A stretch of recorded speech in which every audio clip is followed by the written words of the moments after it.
So last year, I don't remember the month, you got an opportunity to go to Rwanda. The theme of the summit was Youth Voices and Action for Economic Growth, Resilience, and Employment.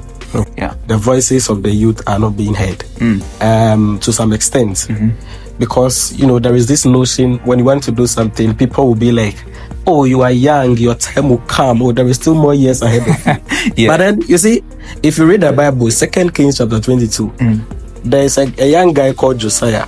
He became the king of Jerusalem at the age of 8. So I paused for a while, reflected, and then I came to realize that I find this satisfaction in promoting what others are doing. Getting to put others on the map, getting to put others on the limelight, getting to expose or sort of promote what others are doing. Yeah. And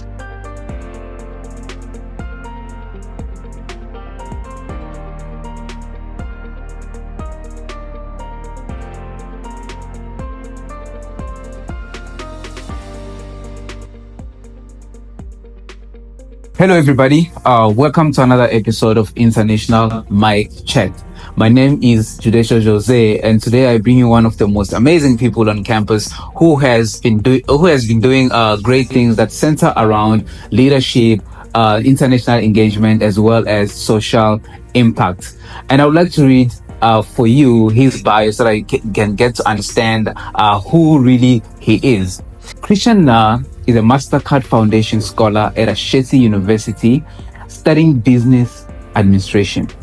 He's a Baobab ambassador and a global change maker. He has a keen interest in leadership, project management, data analysis, accounting, finance, and social impact and community give back. He's a researcher and a writer who is interested in research in the fields of education, health, insurance, blockchain, banking, and finance. And the most important thing about him is that he believes in the power of change, and he is committed to making the society a better place than he came to meet. Welcome to my podcast, man. How are you doing? I'm doing well. I'm doing okay. Yeah. How have you been? I've been okay. Everything has been going well. I can't complain. Nice one. Yeah, but school is school. We are back again, Ashesi is Ashesi. But I mean, we keep going. It's a place where strong minds are built. So I think it's okay. It's okay. We'll adapt to the pressure. The most important thing is we've started. Yeah, so we've started. End. Exactly. So I would like to take you back to one of the contents that you posted on LinkedIn. Okay. Which I found really interesting. And I don't know whether you remember, but what you said was, for some time now, the question I keep asking myself on a daily basis, what is my purpose on earth? And for a second, man, trust me, I'm being honest with you, I had to pause and think. A very necessary question. Have I really achieved my purpose? Like the things that I promised myself that I want to do when I grow up in my 20s, have I really achieved them? That's the question I asked myself. And I really found the power of this question, how much powerful, how much it can make you really pause and think. So now my question to you is, have you really, because you wrote that statement a long time ago, have you really found your purpose on earth? Yeah, I think I found my purpose. Initially I was doing a lot of things, having a lot of achievements, getting the internships and then, getting up there, a lot of people knowing me. But then, in as much as I was having a lot of achievements, I was not having that self-satisfaction or fulfillment in what I was doing. And so I think my mentor introduced me to a book. His name is Mr. Mukwando. He introduced me to a book called Purpose Driven Life by Rick Warren. I think you should find a copy and read. Yeah, I can send you a soft copy. Wow. And I think everyone watching us should probably get that book and read Purpose Driven Life. Yeah, please do so. So after reading that book, I began to ask myself, so what exactly is my purpose? Because what I was doing, I was not finding any sort of fulfillment or satisfaction. And so I really brainstormed, paused for a while. If you check LinkedIn, you realize I stopped posting about all the things I was doing.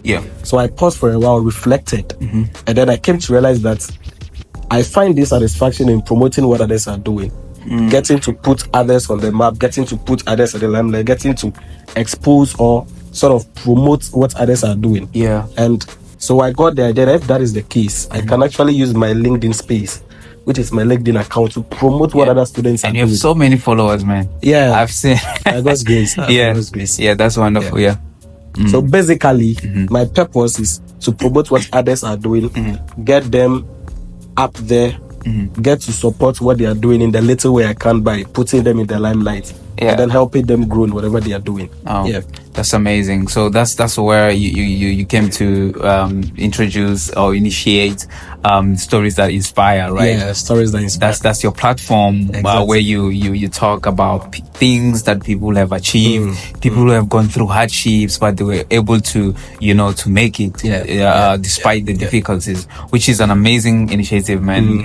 I feel like that platform inspires a lot of people, given the fact that you post stories of people who have undergone different experiences, and that can relate to anyone in the world, which is really, really amazing.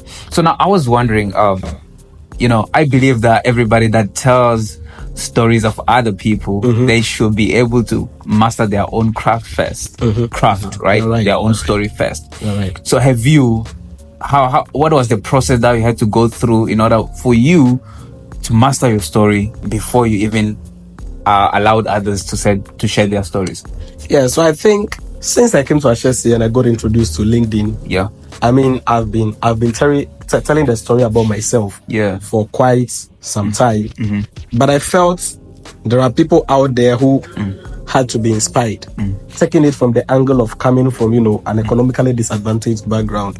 There are people out there who their background they are coming from sort of prevents them from being able to utilize whatever resources they have to actually become better versions of themselves. And so there is something that suppresses them, preventing them from exploring. But I feel like only my story cannot do the job.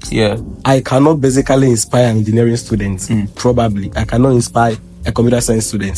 So if that is the case, why not bring on board other students who are doing other things that other people are interested in, other than business administration, which I am doing, to sort of get to inspire a broader network of people. So I bring other students on board who are doing other things that other students are interested in, to sort of inspire those students who my story cannot inspire. So it is a collaborative work. And I think this is a bigger project, man. Because I see, when I project this into the future, I see you really telling stories of, like, the likes of Bill Gates, the likes of Elon Musk, who will come to your platform and they want to listen, they want to tell their story, like their struggles and all that. Because right now the things that you might see about Elon Musk is his net worth, how good he's doing, but the foundation, where imagine getting an opportunity to learn about the foundation of Elon Musk. Okay, it's there on the internet, but it will be good for him to come to your platform and all that, which is really a good initiative. So I was wondering, of course, in everything we do, there's kind of fulfillment that we get. So I was wondering, what kind of fulfillment do you get from this initiative? I don't know whether you are thinking about how you're going to generate revenue or how you're going to turn it into a business, but what kind of fulfillment? Is it a social impact thing that you don't care about making money, or it is something that you might turn into a business in the future? So this is actually a give back project that I see to be not necessarily something I'm expecting to earn sort of a living or some earning from it, but then a way of giving back to society. So it is in two folds. First of all, to promote what other young people like myself are doing, and secondly, to inspire other people out there, to give them the hope that if I am also able to get up on my feet and get myself going, I can also be able to achieve it. And trust me, you have people who read my stories and then they come to my DM and say, oh, this particular story has inspired me. In fact, I'm getting in touch with the person you wrote about. And I also have people I write about who later on meet me on campus and they are like, oh, the story you posted, I had this person reaching out to me, interested in what I'm doing and is willing to work with me. So basically, we are trying to get the people out there and get other people who will be able to support, and also get other people who can draw inspiration for what they are doing. So that is a way of giving back to the society. So this is a give back project. Now I understand what you're trying to say. So what you just told me makes me remind myself of Muhammad Yunus. He's an entrepreneur, and one of the things that he said is there's so much fun in making social impact than just making money. So whatever business that you should have a business that makes money, but never forget around social impact. Yes, never forget to have as well a social impact project where you are trying to, develop the lives of others, change the narrative and improve the lives of other people. Okay, so moving on to another interesting topic which centers around what you do, which is international engagement. So last year, I don't remember the month, you got an opportunity to go to Rwanda. Yeah. Was it last year? Yeah, that was in 2022. Oh, September 2022. 2022, you got an opportunity to go and attend a Baobab Summit in Rwanda. And the theme of the summit was youth voices and action for economic growth, resilience, and employment. Okay. So how did you find that theme? Did that theme inspire you, and what did you grab from that? All right. I feel like that theme was very necessary and timely because, from my point of view, I feel like the voices of the youth are not being heard to some extent. Because, there is this notion when you want to do something, people will be like, oh, you are young, your time will come, or there is still more years ahead of you. But then, you see, if you read the Bible, 2 Kings chapter 22, there is a young guy called Josiah. He became the king of Jerusalem at the age of 8. Yeah. And then that guy was able to do a lot of things in Jerusalem. So using age as a limit, you're actually doing a lot of harm to the continent. Because there are people who have to impact society regardless of their age. But because of that notion we prevent them from exploring. We prevent them from getting the chance to actually contribute to societal development. And that is why Africa is to some extent drawing back, because the youth that are energetic and enthusiastic to actually get the work done are being prevented. There is a lot of work to be done, so there is no time to waste. So I feel like the youth should be given more chance. They should be given more opportunities, regardless of their age, to contribute what they can to societal development. Amazing. All right, that's really amazing. The fact that you got to learn a lot from that summit about how the youth is supposed to take initiatives irrespective of their age. We shouldn't really be waiting that we're waiting for you to be 20 something for you to be able to take decisions. But right now I have this question for you. Do you think the youth is really doing enough for it to be heard? Because you mentioned that the youth is not being heard. Do you think we are doing enough? Just forget about Ashesi universities, because I feel like people are active. But worldwide, do you think the youth is doing enough? I think generally the youth, we are doing our best. You realize that the youth are always looking for opportunities to, in one way or the other, do something. And you can see that from the young entrepreneurs that are coming up, people coming up with a lot of tech-related startups, people going back to orphanages and then giving back to society, people establishing schools in their communities. So to some extent, the youth are really putting in their efforts. But then these efforts will be magnified if they are sort of given the chance and the platform to actually do it on a larger scale. And that is when our mothers and fathers up there, the governments, everyone, every stakeholder involved comes in. So giving them the platform to magnify what they are doing will cause a greater change in our society. That's amazing. So the youth has a lot of ideas. African youth has a lot of ideas. All we need is a support system. The government, our institutions, our parents, of course, they play a very, very important role. So in terms of getting help, it's not only from financial help. We should learn, our parents, sometimes they sit down with us and they tell us their history, how they didn't get those opportunities to pursue their careers. For example, when you look at South Africa during apartheid, how education was spoiled and people didn't get a chance to learn. So that motivation, if they tell you that, my son, I didn't get this chance, so you better use all the resources available. You have all the scholarships available. You have all the youth engagement programs available. So it's up to you, because the opportunities are there. Your responsibility is just to stand up, think about what is it that you're interested in. That's why I'm really inspired by the fact that you were able to sit down and think, okay, I'm interested in youth, international engagement, youth leadership, or telling the stories of others, Yeah. and you did take an initiative. Going right there, you attended there's this summit. Was it the summit that you attended in the Kenya? Youth Energy Summit in Kenya. In Kenya, can you tell how was it, and how is Kenya in general in terms of development? Okay, we're not here to discuss people's matters, but I know, right? how was it like in terms of the program and other things? Oh, I think the event was a great one. It's actually an event which was specifically or basically for entrepreneurs and students, experts in the energy sector. But then I think going there as a business administration student, once again, it goes back to my mentor, Mr. Mukwando, who works with the energy sector. In the energy sector, he got me introduced to how business administration students could actually contribute to, the energy sector.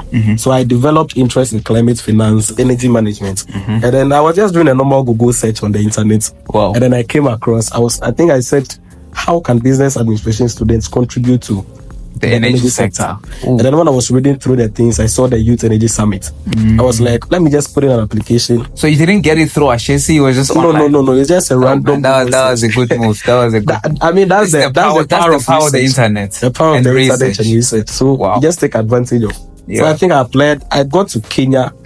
I think Kenya is developing. Kenya is really developing, and you realize that there are a lot of youth over there. I mean, I engaged with some of the students from Kenyatta University and other universities. I realized that these are students who are passionate about the country and are really interested in contributing to solutions that will help solve some of the problems that mostly normal African countries face. I realized that there is the passion amongst the youth to actually get something done for the country, to move the country to the next stage. But Kenya in general, Kenya is doing well. They are still doing their best. William Ruto is still doing his best, and I believe it's a matter of time. Things will get better in Africa. That was a good experience, man, and it's always good to travel to other African countries to engage with the young minds from different cultures, and you get to share ideas. And trust me, when you get to those programs, you realize that there are so many smart people in the world. And I mean, the motivation and inspiration alone, getting to meet young entrepreneurs who are actually coming up with solutions to problems. You get to know that the youths are doing a lot, and the passion is there. So all we are asking for is just a little support system. And in fact, the experts you meet, I met a number of people in the energy sector. Got to introduce myself to them. Got to tell them what I was interested in. And so that also gives you the opportunity to get yourself into the space, get to network with some people who you might not know in the future. Something might happen, you might need them. Just a call or an email away, and then things are sorted out. That's the power of networking. Because you'll never know where you're gonna end in life. I know, right? So you always need to know people, network with people, be humble. That's the most important thing. And that was a good experience. And of course, it's not. I like the fact that as a business administration student, you wanted to tackle the matter that centers around something that is not part of you. But having that interest alone, it really matters the most. And I think you don't need to know to be an owner of a tech company. You don't need to know how to code. And I think one harm the youth we do to ourselves is limiting ourselves into our space. Like there is a whole lot out there for us to explore. Just make sure you are coming out of your comfort zone. If you are doing business administration, it doesn't mean you should limit yourself to business administration. In fact, I've done about 5 internships, and none of them is related to business administration. Research, social impact, and things around that. So just open up. The most important thing is the transferable skills you're able to learn from all these experiences. I think at this age is the time for you to feel uncomfortable. Be in an uncomfortable zone. Do things that will really frustrate you. That's the learning curve. Because it's not always like, if you want to be in your comfort zone, things might not work out. So I think that's really more important. So I'll go to a very important topic, which is leadership. Everything that we discussed about, there's no way it can happen without the word leadership. And you describe yourself as a leader. How would you define this word in your space? So I think leadership, it's all about bringing the best out of yourself and others around you. Because first of all, to be a leader, you need to be a leader to yourself. Yeah. And then a leader to others. So if you're able to bring out the best out of yourself and others around you, you are being a leader. Yeah. So that's how you define it. Yeah. And as a leader, I remember I watched this. One of the guests came here at school. His name is Bernardo. I just forgot his name. Okay. And one of he's from the TV, the radio show here in Ghana. Okay. And one of the things that he said is the quickest way to solve a problem. I mean, the quickest way to become a leader is to solve a problem. What is your take on that? Yeah, I think I agree with him. Yeah. Because as a leader, your responsibility is to contribute to societal development in whatever field or whatever industry you find yourself in. And contributing to societal development requires solving problems. Yeah. Because there are lots of problems around us. If you look around us, you realize there are lots of problems to solve. Yeah. So your ability to solve a problem and make society better makes you a leader. So I think I agree with him. Yeah, that's wonderful. Yeah, and I think when you put yourself in a position where you see a problem and you find ways to solve that problem, you try to unpack, discover, a problem, go through problem solving, design thinking process. I know, right? That process alone makes you a leader, because there are so many things that you have to involve yourself. You have to talk to people, really understand the insights of the problem. What is really going on? How can we solve this? What are the approaches that I have to use? And that itself, I think, is leadership. Wow, amazing, man. Amazing. So far, we have talked about so many important things. So now I want to go back to stories that inspire. All right. And I have some questions for you. A little game. It's called the Line Recall Challenge. So what we will do is I'll just read a small piece, a gist of the people that you wrote about, and your job is to tell me whose story that is. I've written a lot of stories. Yeah. But I guess remember too. I hope you remember, right? Okay, so I hope you understood the game, right? Yeah, I get it. All right, so this person right here attended St. Andrew's Catholic JHS. Okay. Where I won't say the gender. All right. Okay. Graduated as the best basic education certificate examination student. Okay. For the Upper West region and received a presidential award for their exceptional performance. That should be Patience Terry. Okay. Patience, I think she wanted to build a library for a community. Yeah. That's what she wants to do as a give back project for a community. I think she's working on that, working with some organizations. Yeah. And I read her story, man. She's inspiring. The things that she's done, just amazing. The lady is serious. She's so dedicated. Very serious. I think she deserves the presidential award. Very serious. Yeah, she does deserve. She does. Now I'll go to another person. Alongside their studies, they co-founded Fruits on Wheels, an early stage business addressing the inaccessibility of fruits on private university campuses.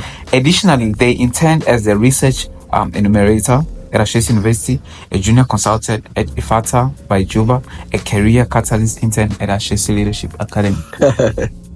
Fruits on Wheels is a common name. It's a household name at Ashesi. Yeah. So the moment you mention it, you know it's Richie that we are talking about. Richida, right? Yeah, Richida. So what did you learn from her? What inspired you in the story? What made you call her on that part, on your part? I think I was just observing her. Yeah. And then how she was able to, I think I heard the story from someone. She came to Ashesi and found difficulty in getting fruits on campus. Oh. So she found a problem and then she's solving it through fruits on She's wheels. a leader. She's a leader. Wonderful, man. She's a leader. Wonderful. So we have this person right here who wrote a very important quote at the end of their story. They said there are two options, the comfort zone and the learning zone. If you want to be among the elite, always stay in the learning zone. That was a powerful quote. I know, right? Very powerful. Yeah. If you are dealing with a great man, you get powerful quotes. Yeah. That's the guy sitting right here, guys. Yeah, for sure. You know, man, like that quote. It's good that you still remember it. And you know, after the conversation with you, I went back to think about it. Yeah. And I think I got convinced that whatever you want to do is only dependent on you. Yeah. And it's dependent on the decisions you take. So it's either you become comfortable. Earlier you mentioned that we're in an era where you have to feel uncomfortable. Yeah. Either you become comfortable or you feel uncomfortable to achieve the things you want to achieve. So I think that's a very powerful quote. Very powerful. Everyone who gets to read it will be like, this guy is communicating. You'll ask yourself, who are you surrounding yourself with? This guy is communicating. And you know what made me say this? I looked at my history, look at my past friends, the friends that I have. Those guys are machines. Those guys, if you want to be a loser, don't be around those guys. I know, right? They are guys, not only like, they are guys that are always interested in pushing you to go forward all the time. If they're applying for something, yo, bro, come on, do this, apply to this, let's do this, let's do this. And that's how we grow. And looking at the things that we have achieved together, man, I'm really proud. And I can confidently say that they play 90% of who I am academically, in terms of opportunities at Ashesi University. It's because of them, and I'm really grateful. So it's really important to surround yourself with a circle of friends that want the best out of you, not whom like friends that are really jealous, don't want to see you grow and all that, which is really important. So now I'll go. And guys, I've written a story about Judicious. Oh yeah, go to my link and read about my story. Check his story and read about it. Yes, interesting one. Yes, that was an amazing part, and I was really shocked in how you're able to capture my story, because we were just having a conversation, like having a normal conversation. Before you could realize. Before I could realize, man, he had a whole gist. Yeah. And I was like, now this guy, it takes a powerful mind to do that. It takes a good memory and a good listening skill. Yeah. And I think you possess that, man. I don't want to lie. Amazing. So what advice would you give our people who are listening today, who are trying to find out what they want to do, we talked about finding your purpose, knowing what you want to do, because you might achieve a lot of things, you might be rich, but still you haven't figured out your purpose on this earth. So what advice would you give these people? I think we should learn how to normalize failure. And I would explain that. Yeah. In a sense that it is okay to fail. I mean, when you fail, you have an attempt and you fail, it is an indication that you need to work more on yourself. So for every failure that comes, there should be a lesson that we take from it to get ourselves better for the next action in life. And so when you fail, don't be intimidated, don't be frustrated. See it as part of your developmental and growth process. So you are able to take your time to assess yourself. What didn't go right? What can I do better? And then through that, you become a better version. And you realize that from the number of failures you have actually encountered, you are able to get a bigger success at the end of it. Or if truly you're able to take lessons from the failures or disappointments you've had. So it's okay to fail. Go through the process and you become a better version. Amazing. Normalize failure. And it makes me remember one of the guys that I brought here on my podcast, Innocent Farai, a very great guy. A great guy. I also have a story about him. You can go to my LinkedIn page and read about him. And one of the things that he said was never tie your identity. Never tie your identity to the things that you do. Right? The things that you do that don't really, like, your achievements, your failures don't really define who you are as a human being. Because we tend to attach that to our identity. So if I fail like 1,000 times, now I'm a failure. That's how I see myself now, which is wrong. Even when you're successful, you shouldn't your identity shouldn't be that, because any time things can change. So now, does that mean that I get it? You know what I'm saying? So it's really important not tie our identity to the things that we can do. All right. That's really important, and that resonates with what you just said. That normalize failure. Failing is okay. It's part of the process. And when you take it in our way of Christianity, we say that failure or rejection or whatever it is redirection. It's not just to tell you that you are nobody. It's redirection. Perhaps the Almighty didn't want you to go through that path. There's another plan that He has for you. Exactly. All you have to do, listen to Him, pray, talk to Him, listen to their voice. That's the most important thing, and you will be fine. I feel like sometimes we worry ourselves for nothing. Yeah. Because the Bible tells us For I know the plans I have for you. They are plans of good and not of evil. Yes. Plans that will bring us to an expected end. Plans that will prosper you, not to harm you. So just know that whatever happens, you are on that trajectory to the plan God has for you. Yeah, exactly. And take a chill pill. Everything will fall in place. Yeah, man. Thank you so much. That was a powerful. I hope you guys have listened to the most powerful words that come from the most powerful man. So, of course. So, guys, thank you so much for joining us. This is the end of our podcast, and I hope you were able to pick some important things from this podcast. He spoke about leadership. He spoke about international engagement. He spoke about finding your purpose on earth. So I hope from those topics that we covered, you're able to pick something that you will live with from now on and learn from it. Ladies and gentlemen, thank you so much for joining us on International Mic Check. This is Judicial Jose, and this is Christian. Man, thank you so much. And guys, don't forget to subscribe to his channel. We're still like growing. the videos, and go to my LinkedIn page as well. Read the stories and get it. Yeah, I will attach the link so that you guys can watch. Thank you so much. This is International Mic Check. Bye. See you next time.